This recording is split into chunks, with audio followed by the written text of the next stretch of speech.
Hello friends, this is Shalini Srivastava. स्वागत है आपका टीचिंग लर्नर्स में। फ्रेंड्स, आज हम वर्णमाला का दूसरा पार्ट पढ़ेंगे।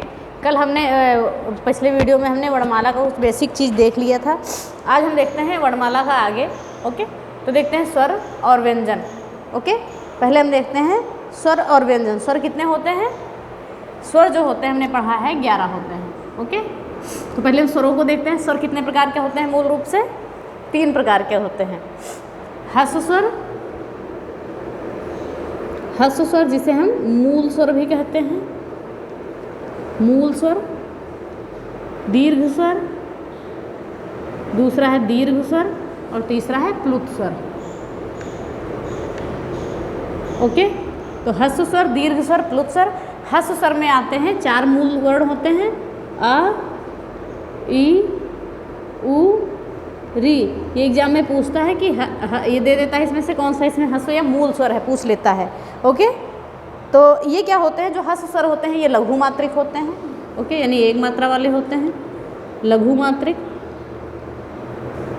ओके, ये लघु मात्रिक होते हैं, यानी कि एक मात्रिक होते हैं। ध्यान से सुनिएगा, लिख नहीं रहे हैं।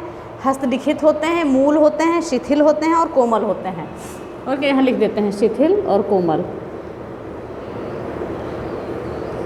तो ये हो गए ह्रस्व स्वर हो गए। क्या होते हैं ये? आ, ई, उ, री। 4 मूल वर्ण होते हैं, लघु मात्रिक यानी कि एक मात्रिक, शिथिल और कोमल होते हैं। अब हम आते हैं दीर्घ स्वर पर हैं। ओके, दीर्घ स्वर आते हैं। दीर्घ स्वर ये गुरु मात्रिक होते हैं, यानी कि 2 मात्रिक होते हैं। ओके, गुरु मात्रिक यानी कि 2 मात्रिक होते हैं, याद रखिएगा। और क्या होते हैं? ये 2 मात्रिक होते हैं। दीर्घ लिखित होते हैं, कठोर होते हैं, प्रयत्नी होते हैं, संधि स्वर होते हैं। रुके, लिख देते हैं कठोर, प्रयत्नी, संधि स्वर।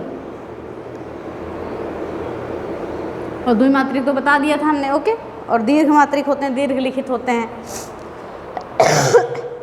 इसमें जो है 7 वर्ण होते हैं। इसमें 4 होते हैं मूल स्वर में, इसमें 7 होते हैं।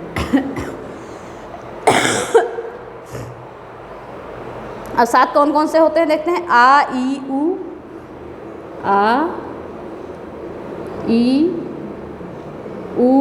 ओके, आ, ई, उ ये हो गया। और हो गया ए, ऐ, ओ, आओ।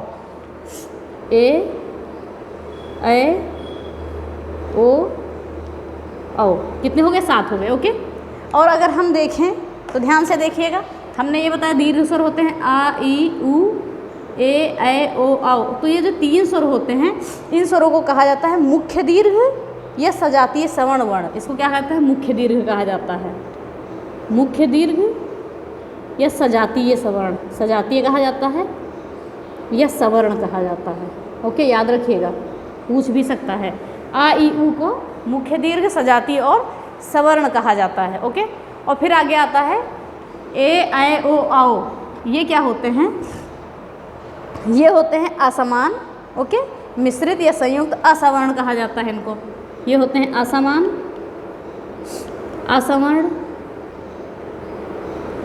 और मिश्रित, ये सब चीज़ें। और संयुक्त कुछ भी कह सकते हैं। ओके, तो ये हो गए हमारे दीर्घ स्वर हो गए। गुरु मात्रिक होते हैं, कठोर होते हैं, प्रयत्नी होते हैं, संधि स्वर होता है। आ, ई, उ, ए, ऐ, ओ, आओ। 7 वर्ण होते हैं इसके अंतर्गत, 7 स्वर आते हैं। आ, ई, उ मुख्य दीर्घ होते हैं और ए, ऐ, ओ, आओ असमान या असवर्ण या मिश्रित दीर्घ होते हैं। ओके, याद रखिएगा ये। तो सजातीय जो स्वर हैं इनकी संख्या अगर पूछा जाए तो 3 होती है, और विजातीय या असमान की होती है 4। याद रखिएगा। और फिर आता है प्लुत स्वर। ओके, प्लुत स्वर ये त्रिमात्रिक होता है। ओके, त्रिमात्रिक या संवादीय स्वर। संवादीय स्वर इसमें जैसे जैसे ओम आ गया, जैसे ओ करते हैं ना, ओम ऐसे लिखा होता है, तो बहुत ऐसे उच्चारण करेंगे ओम, तो यानी कि 2 मात्रा से भी ज़्यादा मात्राएं निकल गई, यानी कि किसी को हम संवाद करते हैं। ये हमारे शास्त्रों में ऐसी भाषाएं लिखी मिलती थी। ओके, तो हमारी 3 क्या हो गई? ह्रस्व स्वर, दीर्घ स्वर और प्लुत स्वर हो गए। ये स्वर का हमारा हो गया। अब हम व्यंजन को देख लेते हैं ओवरऑल, फिर हम डिटेल में पढ़ते हैं। ओके, तो ये हो गया हमारा स्वर। हम देखते हैं व्यंजन को। अब हम देखते हैं फ्रेंड्स व्यंजन को। व्यंजन कितने होते हैं? व्यंजन होते हैं 33। ओके, ये क्या होते हैं व्यंजन स्वरों पर निर्भर रहते हैं। इनकी मूल संख्या क्या होती है 33 होती है। और इन्हें जो जो श्रेणियों में विभाजित किया गया है वो श्रेणियाँ हम देखते हैं। स्पर्शी,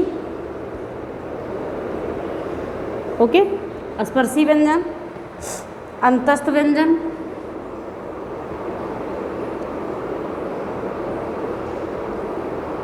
और स्पर्शी व्यंजन, अंतस्थ व्यंजन और संघर्षीय ऊष्मीय अल्पीय व्यंजन बोलते हैं जिसको। संघर्षीय, संघर्षी, ऊष्मीय, ओके, संघर्षीय ऊष्मीय या अल्पीय व्यंजन, अल्पीय व्यंजन। अब हम देख लेते हैं ये स्पर्शी व्यंजन हमारे 25 होते हैं, याद रखिएगा 25। अंतस्थ व्यंजन 4 होते हैं और संघर्षी व्यंजन भी 4 होते हैं। तो 25, 4, 29, 4, 33 हो गया व्यंजन और 11 स्वर होते हैं। और अभी बाकी आपको बताएंगे कि 52 वर्ण हम कैसे कंप्लीट करते हैं। ओके, तो स्पर्शी वर्ण जो है इसमें क्या क्या आता है, इसमें आपके कितने वर्ण आते हैं? क, च, ट, त, प। ये सारे जितने वर्ग हैं, ये जितने भी वर्ग हैं ये स्पर्शी व्यंजन में आते हैं।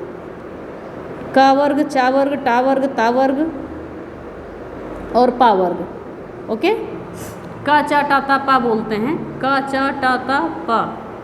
तो का वर्ग, चा वर्ग, टा वर्ग, ता वर्ग, पा वर्ग, सब में 5-5 वर्ण होते हैं। क, ख, ग, घ, ङ 5 हो गए। च, छ, ज, झ, ञ, ट, ठ, ड, ढ, ण, त, थ, द, ध, न, प, फ, ब, भ, म। तो कुल मिला के ये क्या हो गए? 25 हो गए। ओके, तो ये स्पर्शी व्यंजन। अगर इनके हम उच्चारण स्थान की बात करें तो का वर्ग का उच्चारण स्थान क्या होता है? पूरे वर्ग का कंठ होता है। चा वर्ग का तालु होता है। टा वर्ग का मूर्धा होता है। ओके, ता वर्ग का दंत होता है और पा वर्ग का ओष्ठ होता है। ओके, तो का वर्ग कंठ, चा वर्ग तालु, टा वर्ग मूर्धा, ता वर्ग दंत और पा वर्ग ओष्ठ होता है। उच्चारण स्थान का ये होता है। याद रखिए, उच्चारण स्थान पूछता है। अभी हम उच्चारण स्थान फिर से आपको पढ़ाएंगे, एक एक वर्ण का अलग अलग पढ़ाएंगे, कोई दिक्कत नहीं है। तो इन्हें जो ये इसका पंचमाक्षर होता है, जैसे क, ख, ग, घ, यहाँ अंगा आता है, च, छ, ज, झ, इया आता है, टा, ठ, ड, ढ, अणा आता है, ता, थ, द, ध, न आता है, प, फ, ब, भ, म आता है। इसे क्या बोलते हैं? पंचमाक्षर बोलते हैं। ओके, इन्हें पंचमाक्षर बोलते हैं। इन्हें अनुस्वार भी कहते हैं। ओके, अनुस्वार होते हैं ये। इन्हें क्या बोलते हैं? पंचमाक्षर। ओके, याद रखिएगा, अंग, इया, अड़ा, न, म, अनुस्वार। ओके, तो ये हमारा स्पर्शी हो गए 25। ठीक, 5-5 वर्ण सब में हो गए, 25 हो गए। ओके, अब हम देखते हैं अंतस्थ व्यंजन क्या होता है। ये अर्धस्वर होते हैं। ओके, जो अंतस्थ व्यंजन होते हैं ये अर्धस्वर होते हैं, अर्धस्वर होते हैं। ओके, अंतस्थ व्यंजन जो है अर्धस्वर होते हैं। ये होते हैं य, र, ल, व, य, र, ल, व। ओके, सारे इंपॉर्टेंट हैं, याद रखिएगा, पूछता है। और य, र, ल, व में इसका उच्चारण स्थान भी बता देते हैं। य का उच्चारण स्थान क्या है? तालु है। ओके, और रा का उच्चारण स्थान है आपका मूर्धा।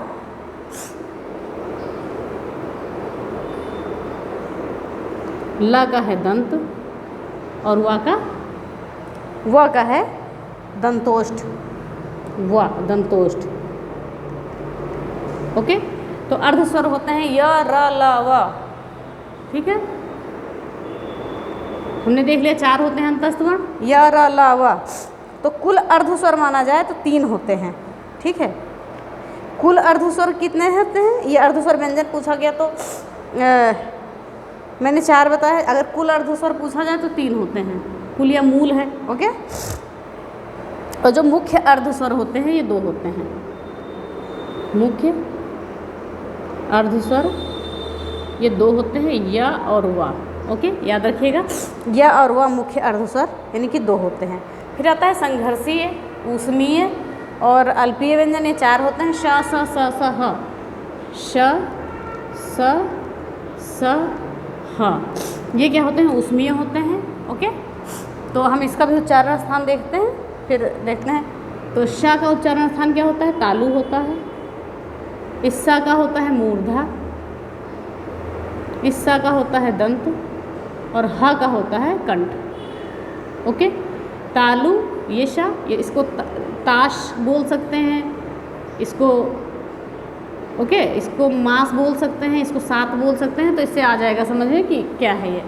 तो तालु से श, सा मूर्धा, सा दंत और हा कंठ। ओके, तो ये स्वरतंत्रीय काकल्य भी इसको बोलते हैं, स्वरतंत्रीय काकल्य, स्वरतंत्रीय काकल्य। ओके, तो हमने देखा स्पर्शी व्यंजन 25 होते हैं, अंतस्थ व्यंजन 4 होते हैं और संघर्षी ऊष्म होते हैं 4, तो यानी ये 33 हो गया। और हमने पढ़ा था कि वर्णमाला में 52 वर्ण होते हैं। ओके, हमने पढ़ा था कि वर्णमाला में 52 वर्ण होते हैं। अगर इसमें भी देख लीजिए, बता रहे संघर्षी स्पर्शी पूछा जाए तो च छ ज झ होते हैं चा वर्ण में, संघर्षी स्पर्शी पूछा जाए तो च छ ज झ होता है। ओके, तो हमने ये देख लिया। पहले देख लेते हैं, स्पर्शी 25 देखा, क च ट त प वर्ग देखा पूरा, अंतस्थ व्यंजन 11 लावा और संघर्षी श स स ह, तो ये हो गया। अब हम देखते हैं, अगर कंप्लीट करते हैं, यहाँ पे ध्यान से देखिएगा।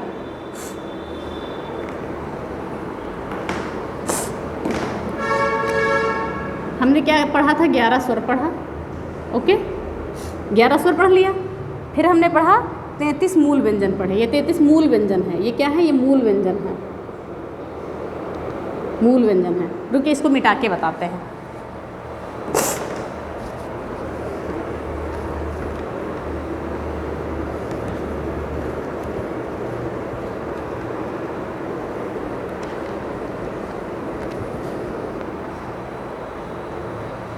हमने देखा कि 11 स्वर हैं, 33 मूल व्यंजन हैं। 33 क्या है, मूल व्यंजन है। कितना हो गया, 44 हो गया। ओके, अब देखते हैं आगे। 4 हमारे क्या होते हैं, संयुक्त व्यंजन होते हैं। 4 क्या होते हैं, संयुक्त होते हैं। कौन कौन से, छ, त्र, ज्ञ और स्र। ओके, तो ये संयुक्त हो गए, ये 48 हो गए। ओके, अब फिर हम देखते हैं कि 4 वर्ण और क्या है। फिर हम देखते हैं 2 हमारे उच्छिप्त होते हैं, ड़ और ढ। 2 हमारे उच्छिप्त वर्ण होते हैं, 50 हो गए उच्छिप्त वर्ण।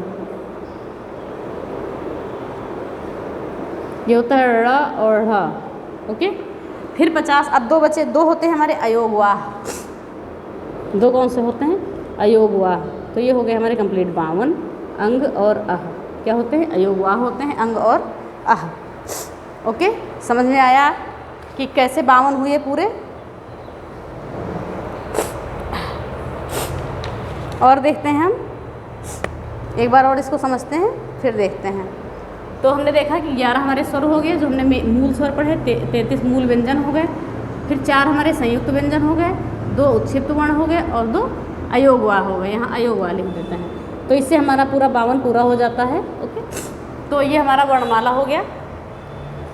और बाकी का हम कल पढ़ेंगे, आज छोटी ही क्लास है, और बाकी लगभग कल हम कंप्लीट कर देंगे वर्णमाला। बाकी उच्चारण स्थान के आधार पर सब पूरा वर्गीकरण बढ़ा देंगे। तो आज के लिए इतना ही। अगर वीडियो पसंद आए तो लाइक शेयर एंड सब्सक्राइब करें। धन्यवाद, जय हिंद।